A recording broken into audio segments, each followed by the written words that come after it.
C'était un sujet déjà qui vous avait été abordé dès 2023 et qui était, dès l'origine de PepiCollect, s'était posé la question de mettre un jour des conditions d'utilisation pour le rendre un peu plus autonome. On est allé vers ça à la fin 2023 et depuis 2024, on est arrivé à un des termes qui semble, après échange avec, entre autres, des admin héros, mais aussi des structures collectives de collecte qui ne sont pas administrateurs héros, on est arrivé à un document qui devrait faire consensus. C'est pour ça qu'on l'a publié, sans même forcément revenir vers vous avant. Ça cadre un peu l'usage qu'on veut proposer de PepiCollect à tous les utilisateurs.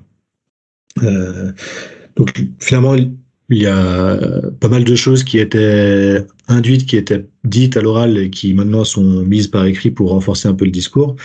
Mais il y a deux, trois choses qui évoluent via ces conditions d'utilisation et notamment tout ce qui concerne, on le verra après, les questions d'adhésion et de cotisation. Voilà. Donc le document en tant que tel, je vous l'ai envoyé par mail. Je l'ai envoyé à tous les utilisateurs par mail, mais il est aussi disponible sur le site de la fac, la page PepiCollect. Et j'en profite aussi pour vous rappeler que dans le cadre de vos missions d'administrateur régional de PepiCollect, vous pouvez faire de la formation ou être amené à apporter un support tout technique aux utilisateurs. Et sur la même page internet, vous trouverez aussi les manuels utilisateurs et les manuels pour les administrateurs des régions d'origine à jour de 2023, automne 2023. Donc des ressources qui peuvent être diffusées, et partagées en même temps que les conditions d'utilisation aux potentiels nouveaux utilisateurs PepiCollect. Donc ce qui change réellement à partir de 2024 par rapport à 2023, c'est le fait qu'on demande aux structures utilisatrices de l'outil de s'afficher en soutien du réseau, et c'est-à-dire d'être adhérent. Et autant comme c'était demandé déjà avant, sans forcément être vérifié, là, il y aura, voilà, on s'assurera que les structures soient adhérentes avant de pouvoir utiliser pleinement l'outil PepiCollect. Donc c'est un premier point. Et par adhésion, c'est adhésion à FAC Agroforesterie Nationale, et donc par défaut aussi devoir adhérer à la FAC aux AFAC Agroforesterie régionales, dans le cas où il y a des AFAC régionales qui sont déjà existantes. Donc ça, c'est un premier point, une obligation stricte cette fois-ci, d'être adhérent. Et le deuxième point, c'est l'application de conditions tarifaires pour l'utilisation de PepiCollect en particulier. Ce qui fait du coup, si on prend les deux points côte à côte, voilà, une charge financière pour adhérer, mais aussi une charge financière pour utiliser l'outil.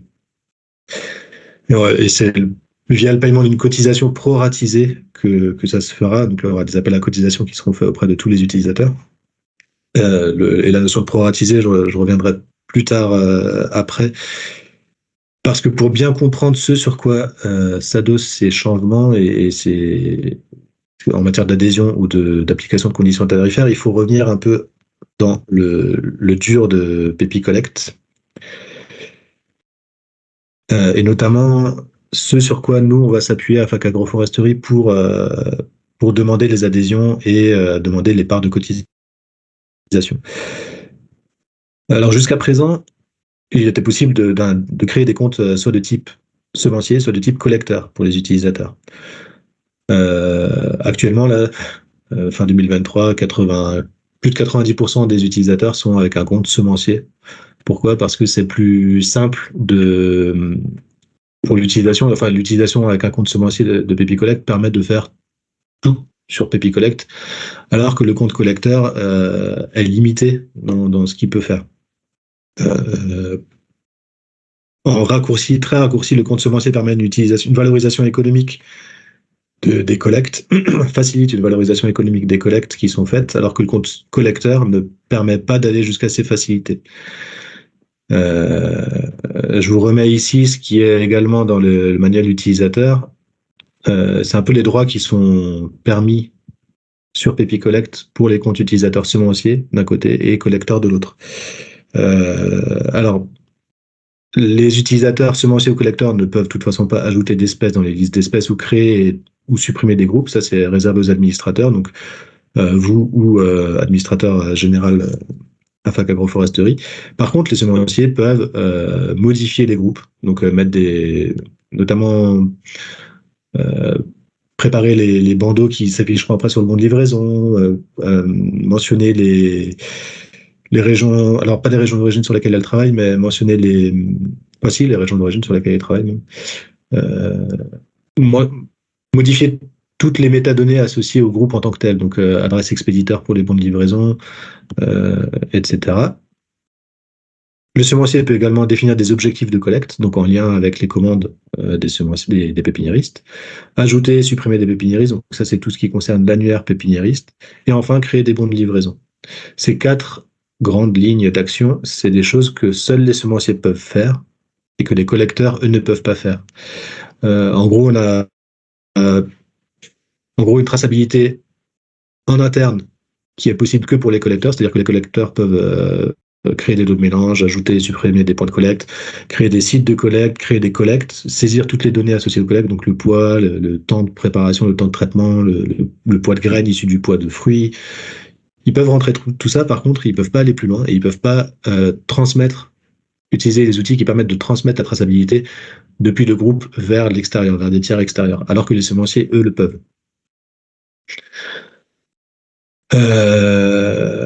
Voilà pour les semenciers utilisateurs. Est-ce que vous avez des questions par rapport à semenciers et collecteurs? Est-ce que vous avez des questions déjà par rapport à ce distinguo de droit entre les deux types d'utilisateurs? Non, mais j'ai un petit doute là quand tu dis il peut changer l'intitulé du bon de livraison. C'est parce que je pensais au cas de Valentin et Alexandre, je crois qu'ils ont chacun leur compte semencier. Et du coup, je me disais s'il y en avait un qui était semencier et l'autre qui était collecteur. L'idée, c'est ils n'arrivaient pas à sortir leur facture une fois au nom de l'un et une fois au nom de l'autre. Donc, vaut mieux Non. qu'ils aient chacun leur compte semencier. En fait, c'est un groupe égal un en-tête de facture. Ouais, C'est pas ça, lié à l'utilisateur, c'est vraiment lié au groupe. En fait, c'est le groupe qui permet de faire. Il faut être dans un groupe pour pouvoir faire des saisies de collecte, pour pouvoir créer des bons de livraison, pour pouvoir. Et donc, c'est le groupe aussi qui valorise toutes les collectes. Et donc, c'est l'en-tête du groupe qui compte. Donc, si l'idée, c'est d'avoir un utilisateur qui puisse avoir sa propre en-tête, il faut qu'il ait son propre groupe. ouais.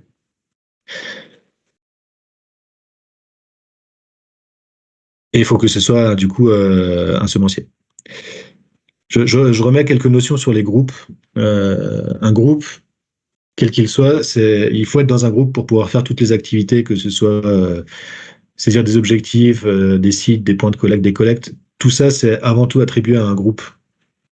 Et les gens du groupe peuvent accéder après à chacun des sites créés, à chacune des collectes créées. Mais il ne peut pas y avoir création de site sans être attaché sans avoir créé de groupe. L'utilisateur même, pour être existant dans Pepi Collect, doit être attaché à un groupe. Un semencier, lui, il peut être associé à un groupe et former un groupe en lui seul. Alors que les collecteurs, eux, ne peuvent pas être dans un groupe seul. Ils doivent forcément être associés à un semencier, donc être dans un groupe où il y a déjà une autre personne. Les groupes dans lesquels il y a des collecteurs, il peut y avoir donc au minimum un semencier,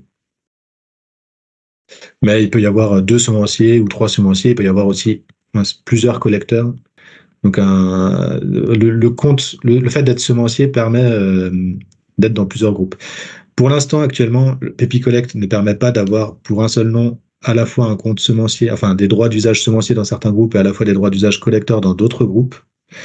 Mais c'est quelque chose qu'on va faire évoluer justement pour coller un peu à la réalité parce que dans certains groupes, enfin voilà, le semencier n'a pas forcément envie que le collecteur puisse éditer des bons de livraison, modifier l'annuaire pépiniériste.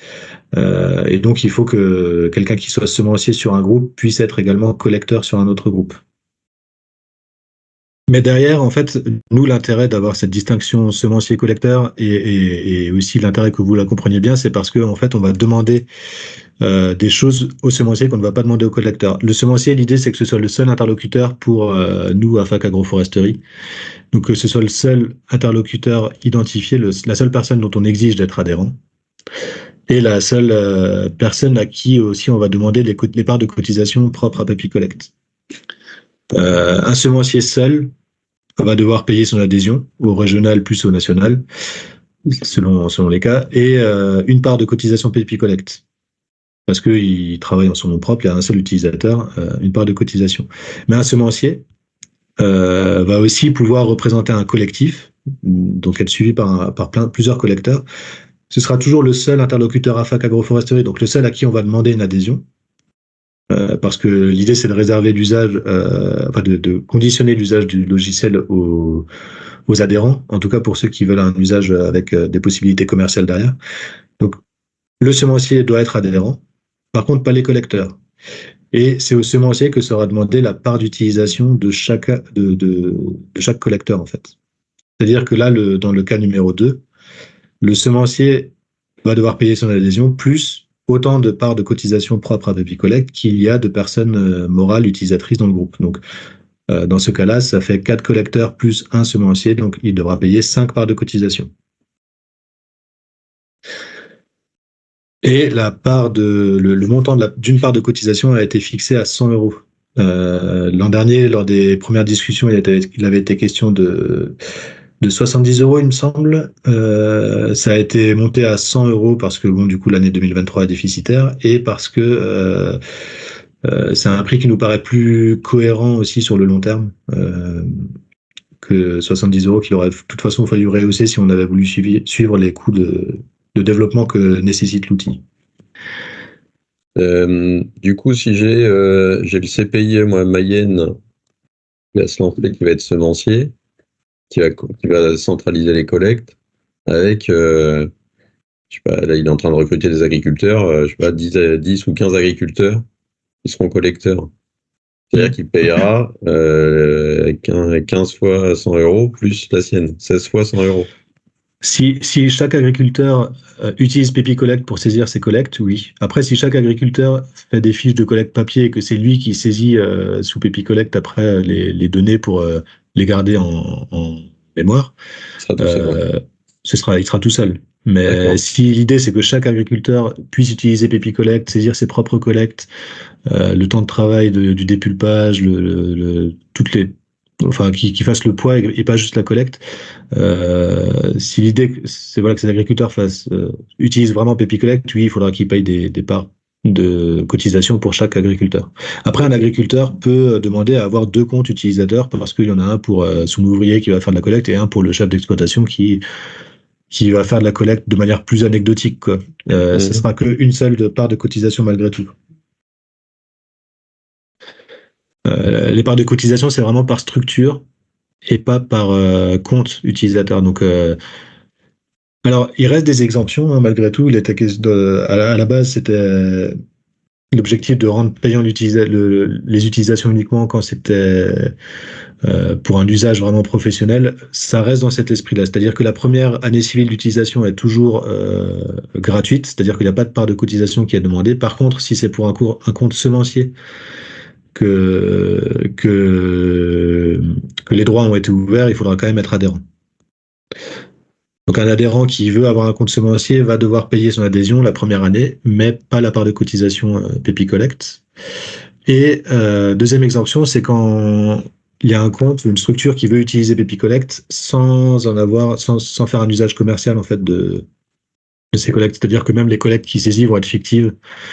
Ou à des fins de formation ou de présentation de l'outil. Donc là, dans ces cas-là, et c'est notamment, je pense, Olivier, toi, peut-être que tu le fais dans le cadre des formations, tu utilises Papy Collect, non pas pour saisir des données réelles que tu vas valoriser économiquement. Par contre, tu t'en sers pour faire de la formation. Dans ces cas-là, on ne demande pas de part de cotisation spéciale Papy Collect. Voilà. Donc ça, c'est pour les conditions un peu tarifaires qui s'appliquent. Après, c'est la mise en place de ces conditions va impliquer aussi de revoir le fonctionnement lors des inscriptions et des créations de comptes entre le rôle des administrateurs région d'origine et le rôle de l'administrateur général AFAC.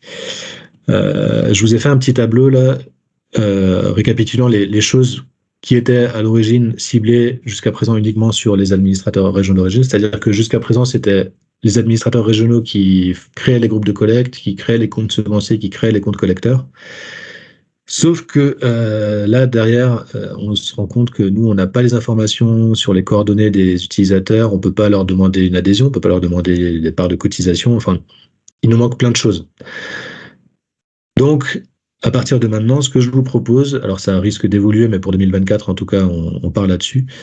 On verra comment ça se passe cette première année. C'est que les administrateurs régionaux continuent de créer les groupes de collecte en fonction des besoins et sur les régions d'origine concernées.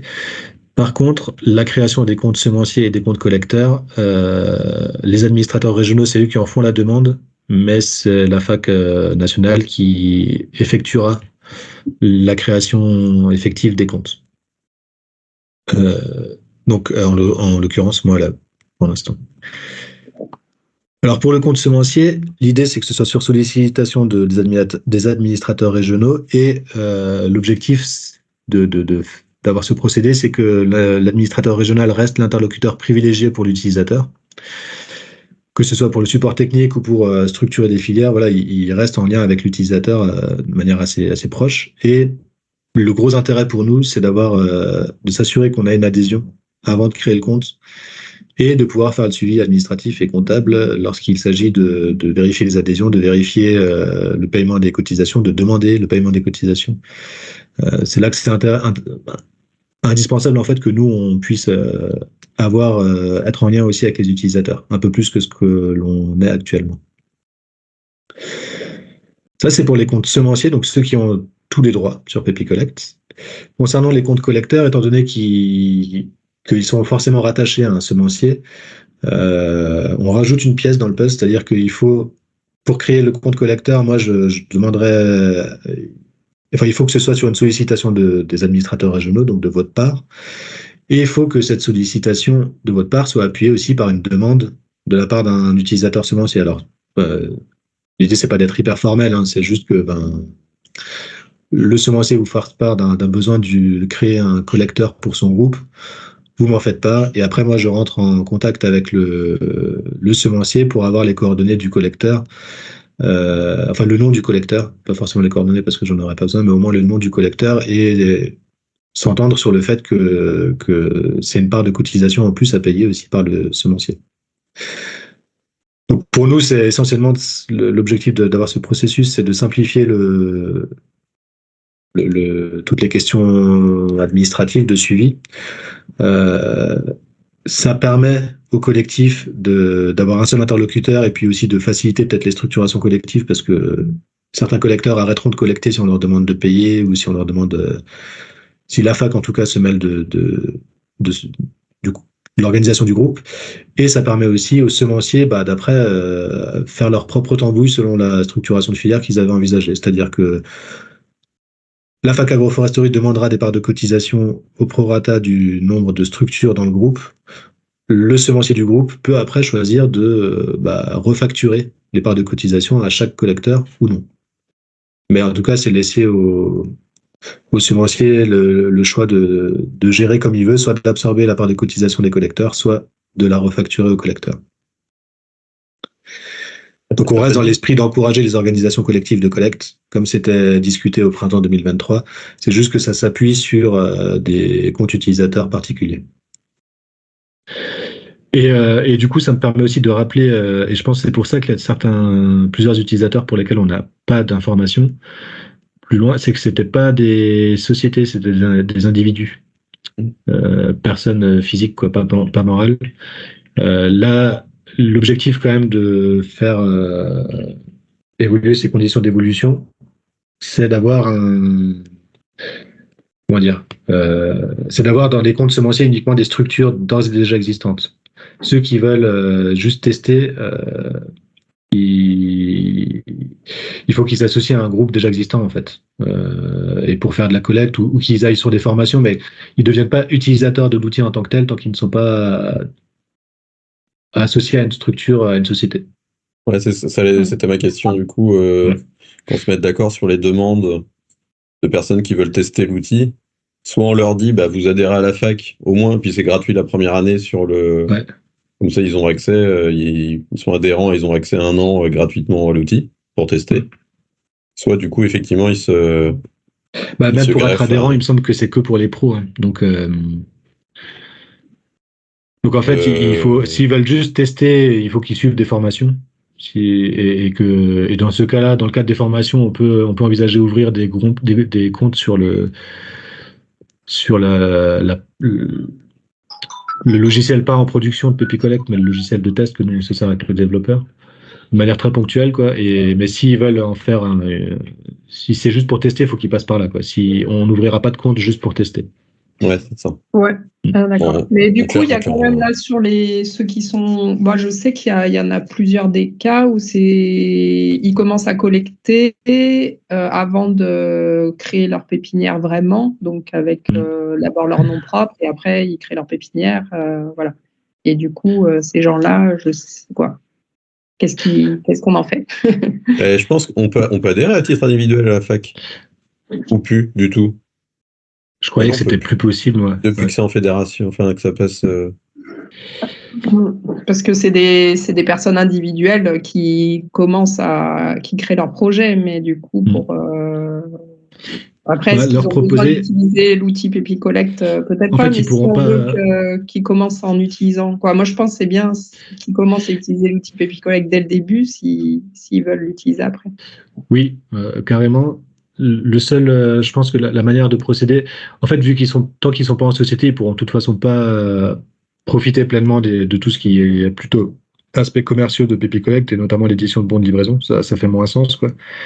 Et donc peut-être leur proposer au début, au démarrage, d'avoir un compte collecteur associé à un groupe que vous, Adminero, vous pourriez éventuellement chapeauter, quoi.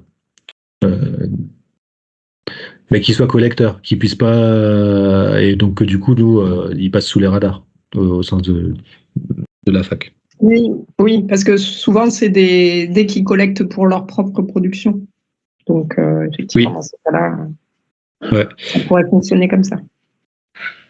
Je pense que c'est ce qu'on a. Alors, on a fait évoluer un droit des collecteurs pour que justement les pépiniéristes collecteurs s'y retrouvent aussi peut-être un peu mieux. Qu'ils n'aient pas forcément besoin d'être adhérents, mais qu'en étant collecteurs, ils puissent quand même utiliser l'outil, c'est le fait de faire des lots de mélange par les collecteurs. Avant, c'était pas possible, maintenant c'est rendu possible, et ça permet du coup aux pépiniéristes collecteurs d'utiliser l'outil de manière suffisamment approfondie pour arriver à des lots valorisables en production de plants derrière. Donc le compte collecteur permet ça. C'est juste qu'il faut pouvoir associer le compte collecteur à un compte semencier dans un groupe, quoi. Et les nouveaux arrivés ne pourront pas créer de compte semencier s'ils ne sont pas adhérents à FAC.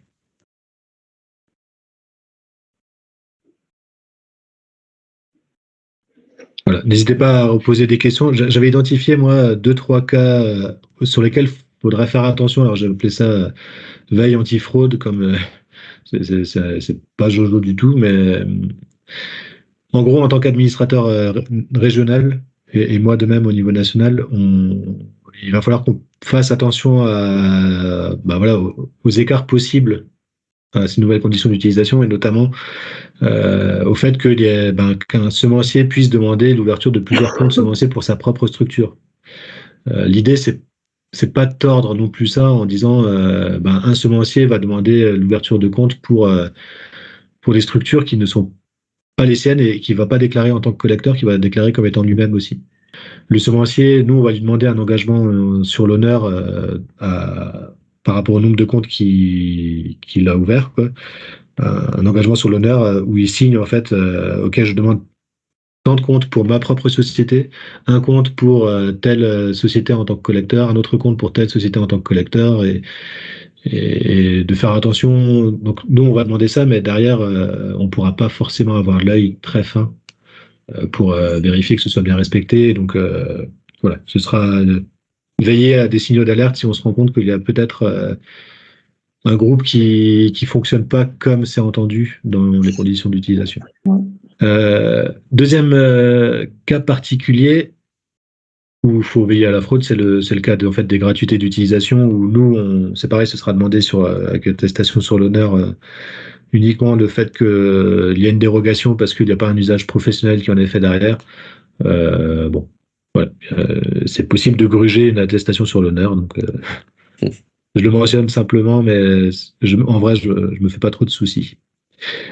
Pourquoi je parle des fraudes? Parce que on va quand même, en cas de fraude ou de non-paiement des cotisations, va y avoir des conséquences. Et ces conséquences, c'est une inactivation des comptes concernés. Si c'est un semencier qui travaille avec des collecteurs qui ne règlent pas son adhésion et ses parts de cotisation, c'est l'ensemble des collecteurs qui vont aussi être inactivés. C'est pas juste le semencier. Inactiver, ça veut pas dire supprimer. C'est-à-dire que les données restent toujours accessibles. Si à partir du moment où c'est payé, même s'il y a 2 ans qui se sont passés entre le constat de non-paiement et du coup l'inactivation du compte et la demande de réactivation, les données restent accessibles et donc toutes les données de collecte ne sont pas perdues quand on inactive un compte. Mais clairement, si au mois de mai, on a des utilisateurs qui normalement devraient être adhérents parce qu'ils sont semenciers et payer une part de cotisation et on n'a pas de retour de leur part ni d'adhésion ni de part de cotisation, on inactivera les comptes. Les données, alors c'est marqué dans les CGU, hein, mais enfin dans les conditions d'utilisation, mais je vous le dis quand même, une personne qui souhaiterait arrêter d'utiliser PepiCollect et qui souhaiterait que son compte soit fermé, oui, on fermera le compte, mais étant donné que les données sont associées au groupe, les données ne seront pas supprimées, les données de collecte. Alors elles ne seront pas analysées en tant que telles, hein. Par contre elles pourront faire partie d'analyses en masse. Et j'arrive au bout de ma présentation. Et une question par rapport aux parts de cotisation qui sont par structure et pas par compte utilisateur. Dans le cas d'une structuration type SIG Végétal Nord-Est, la SIG Végétal Nord-Est, c'est une structure. Ouais. Et en fait, il y a tous les collecteurs et les associations qui bossent pour la SIG Végétal Nord-Est qui font partie de cette SIG, en fait, qui sont... et donc potentiellement... oui. Cette SIG peut avoir, en fait... tu vois, il peut y avoir... Je vois. C'est pas les adhérents. Avec 36 000 comptes, quoi. Ouais, non, en fait, là, dans le cas de réseau ou d'association, c'est pas les adhérents qui sont concernés, comme faisant partie de la structure, c'est vraiment les salariés.